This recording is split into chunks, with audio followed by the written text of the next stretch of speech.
Here's how to remove backgrounds the best way in Affinity using a non-destructive mask. Open your image in Affinity and zoom in slightly, especially if your subject has detailed edges like hair or fabric. Select the Selection Brush tool and set the mode to Add so each stroke builds your selection. Use Subtract to remove any background you accidentally include. Adjust your brush size depending on the detail level.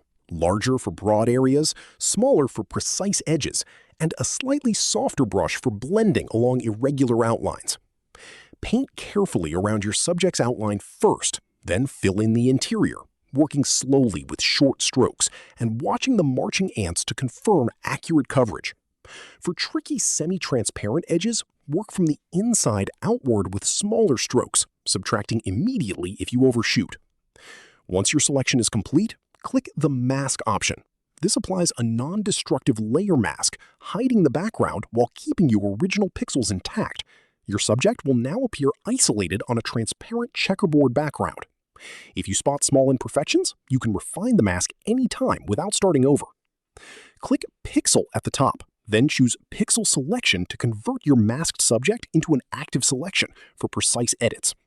Finally, click Deselect to clear it and prevent accidental changes. Your background is now cleanly removed, and your subject is ready to place into any new design or composite. If this helped you out, hit that subscribe button for more straight-to-the-point tutorials on Step by Click.